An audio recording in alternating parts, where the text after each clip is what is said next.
Hello guys, welcome back to my channel 1 crore portfolio. आज है Monday 24 अगस्त। Market close हो चुका है, तो चलिए देखते हैं आज मार्केट का क्या इम्पैक्ट पड़ा है ओवरऑल अपने पोर्टफोलियो पर और करते हैं डेली पोर्टफोलियो एनालिसिस। तो ये है स्क्रीन पर आपका मेरा ओवरऑल पोर्टफोलियो। तो आप देख पा रहे होंगे, पहले निफ्टी और सेंसेक्स को कवर करते हैं। तो निफ्टी 50 आज के दिन 0.14% गिरा है, यानी कि 32.95%। ओके, उसी के बाद अगर हम लोग बात करेंगे अब सेंसेक्स की, तो सेंसेक्स आज गिरा है 0.22%, यानी कि 171 पॉइंट्स। ओके, तो ओवरऑल ट्रेंड यानी कि सेंसेक्स और निफ्टी आज दोनों ही नेगेटिव में जाके क्लोज हुए हैं। तो अब इससे ये हमें पता लग जाता है कि आज रात को हमारा म्यूचुअल फंड पोर्टफोलियो जो है वो पॉजिटिव साइड अपडेट होगा या नेगेटिव में। तो हो ज़्यादातर जो ट्रेंड देखा है वो अगर सेंसेक्स निफ्टी नेगेटिव में है तो म्यूचुअल फंड रात को नेगेटिव में ही जाता है। बाकी आज रात को जब अपडेट होगा तो हम उसे कल कवर करेंगे। लेकिन अब पढ़ते हैं ओवरऑल पोर्टफोलियो की करंट वैल्यू क्या है। करंट वैल्यू अभी चल रही है 94,60,302 रुपीज़, जिसमें हमें रिटर्न मिल रहा है 15,79,000 का, यानी कि 20.04%। अब ये पूरा 94 लाख का पोर्टफोलियो दो पार्ट्स में डिवाइडेड है। एक है म्यूचुअल फंड्स और एक है स्टॉक्स। म्यूचुअल फंड्स 74% है ओवरऑल पोर्टफोलियो का, और स्टॉक्स 26% है। तो पहले हम म्यूचुअल फंड को देख लेते हैं। म्यूचुअल फंड में अगर आप देखेंगे तो करंट वैल्यू चल रही है क्लोज टू 70 लैक्स, यानी कि 69,86,806 रुपीज़, और रिटर्न हमें मिल रहा है 17,95,000 का, यानी कि 34.5%। तो पहले हम क्या करेंगे कि म्यूचुअल फ़ंड को कवर कर लेंगे। तो म्यूचुअल फ़ंड के पोर्टफोलियो में मैं आपको लेके चलता हूँ। ये आपकी स्क्रीन पे आपको दिख रहा होगा, मेरे राइट साइड में मोबाइल की स्क्रीन शेयर्ड है जिसमें आपको म्यूचुअल फ़ंड का पोर्टफोलियो दिख रहा होगा। हम लोग वन डे चेंज पर फोकस करते हैं डेली, क्योंकि ये डेली पोर्टफोलियो अपडेट की वीडियो है। तो वन डे चेंज आप देखेंगे तो क्लोज टू 20,000 के करीब हमारा पोर्टफोलियो बढ़ा है। ओके, यानी कि 0.29%, जिसके साथ साथ हमारा पोर्टफोलियो अब रिटर्न जो दे रहा है लगभग 18 लाख के करीब हमारा ओवरऑल पोर्टफोलियो रिटर्न दे रहा है, जो कि बनता है 34%। वन डे चेंज की बात करें तो मोतीलाल ओसवाल अपनी शानदार रिकवरी करते हुए ये भी इसने लगभग 3,000 का रिटर्न दिया है। उसके बाद है HDFC स्मॉल कैप। इसको सॉर्ट कर लेते हैं हम लोग वन डे रिटर्न रुपीज़ के बेसिस पे, कि सबसे ज़्यादा हमें रिटर्न रुपीज़ वाइज किस में मिला है। सबसे टॉप पे आ रहा है क्वांट स्मॉल कैप, 6,500 का रिटर्न मिला है एक दिन में। फिर है मोतीलाल ओसवाल मिड कैप, 3,200 रुपये। HDFC स्मॉल कैप, एक सेकेंड ज़्यादा हम लोग स्क्रॉल कर गए। ICICI प्रूडेंशियल है उसके बाद 2,600 रुपये का। फिर है SBI गोल्ड। SBI गोल्ड आपको दिख रहा होगा 1,600 रुपये का रिटर्न दिया है। फिर SBI गोल्ड के बाद है अपना HDFC स्मॉल कैप फंड, जो कि 1,500 रुपये रिटर्न दिया है। Motilal Oswal Nifty index defend fund जो है वो उसने भी 1,500 रुपये का रिटर्न दिया है। क्वांट इंफ्रास्ट्रक्चर 980 रुपये का रिटर्न मिला हमें एक दिन में। SBI स्मॉल कैप 786 रुपये का। मेरा ऐसा TLS tax saver fund 548 rupees. Parag Parikh flexi cap 372 rupees. Invesco India PSU equity fund 307 rupees. और कल के दिन जो हमारे दो नेगेटिव में रहे हैं, एक है अपना large cap, negligible amount but still negative 84 rupees का। And after that we have Aditya Birla ELS stock saver fund, यानी कि 91.36 रुपीज़ का हमें यहाँ पे लॉस हुआ है।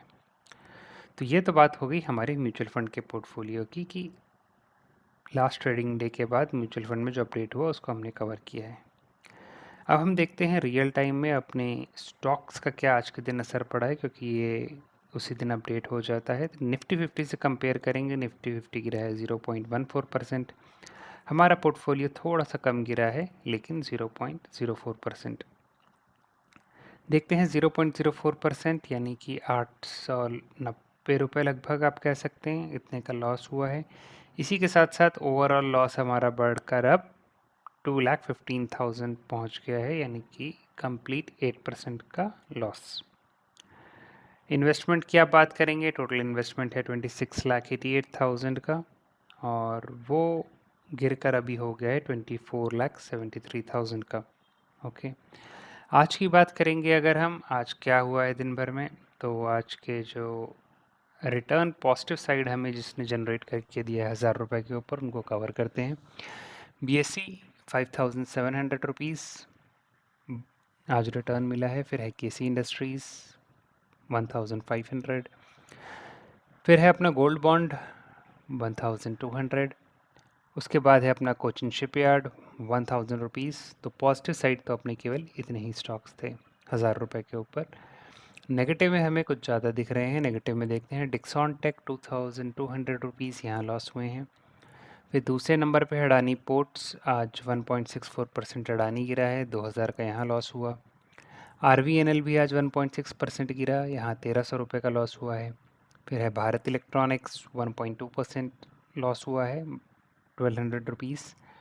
मैजडॉक शिप बिल्डर्स या JV 0.4% गिरा है और लॉस हुआ है हमें 1164 रुपीज़ का। इसके बाद है अपना निप्पॉन इंडिया निफ्टी 0.32% का लॉस हुआ है, यानी कि 1055 रुपीज़। तो ये थे अपने ओवरऑल शेयर्स जो कि हमारे नेगेटिव में बंद हुए हैं। तो अब चलते हैं हम लोग एनालिटिक्स सेक्शन में, देखते हैं कुछ चेंजेस हमें देखने को मिल रहे हैं या आज भी सेम ही स्टोरी है। तो अगर आप देखेंगे तो स्टॉक्स आज भी नेगेटिव में है, -14.2%। ETF और गोल्ड बॉन्ड दोनों पॉजिटिव में है, कोई डिफरेंस नहीं है। लार्ज कैप मिड कैप दोनों पॉजिटिव में हैं। स्मॉल कैप बहुत ज़्यादा नेगेटिव में चल रहा है 42% पे। सेक्टर स्प्लिट की बात करेंगे तो फाइनेंस और कंज्यूमर ड्यूरेबल अभी भी अपने दो नेगेटिव में हैं।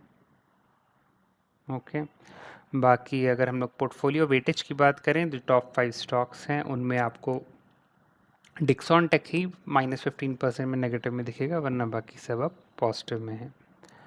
बाकी ETF की बात करेंगे तो सारे ETF अपने पॉजिटिव में है, कोई प्रॉब्लम नहीं है। गोल्ड बॉन्ड्स बहुत हेल्दी पोजीशन पे हैं अब और इम्प्रूव हो गए हैं पिछले कुछ हफ्तों में। एक 94%, 94% रिटर्न दे रहा है, फिर 63, 81, तो काफ़ी हेल्दी पोजीशंस में है। ओके, बाकी ओवरऑल पोर्टफोलियो के PNL की अगर आप बात करेंगे तो 12 स्टॉक्स ऐसे हैं केवल जो प्रॉफिट में हैं, बाकी 48 लॉस में हैं। 48 जो लॉस में है वो टोटल लॉस जनरेट कर रहे हैं 6,32,000 का, और जो हमारे प्रॉफिट में 12 स्टॉक्स हैं वो जनरेट कर रहे हैं 4,17,000 का प्रॉफिट। इन दोनों का अगर आप सम करेंगे तो ओवरऑल हमारा लॉस बनता है यहाँ पे जो आपको दिख रहा है 2,15,000 का। तो ये तो बात हो गई हमारे ओवरऑल पोर्टफोलियो की इन डेप्थ एनालिसिस की, जो हम डेली पोर्टफोलियो एनालिसिस करते हैं। होपफुली आपको ये वीडियो पसंद आई होगी और आपको मेरे पोर्टफोलियो से कुछ इंसाइट मिली होगी। तो ये था आज का ओवरऑल पोर्टफोलियो एनालिसिस। तो इस वीडियो को लाइक करिए, चैनल को सब्सक्राइब करिए और अपने दोस्तों के साथ शेयर करिए, ताकि आप भी मेरी 1CR की जर्नी का पार्ट बन सकें। अब इस साल ख़त्म होने में, अगस्त ख़त्म ही होने वाला है। सितंबर, अक्टूबर, नवंबर, दिसंबर 4 महीने और बाकी हैं हमारे पास। 4 महीने में हम अपने टारगेट जो है इस ईयर एंड का 1CR का, उससे अभी हम लोग दूर हैं 5,40,000। तो देखते हैं उसको अचीव करने में हमें कितना टाइम लगता है। बट अगर आप भी मेरी 1CR की जर्नी का पार्ट बनना चाहते हैं तो please subscribe to my channel. See you in the next video.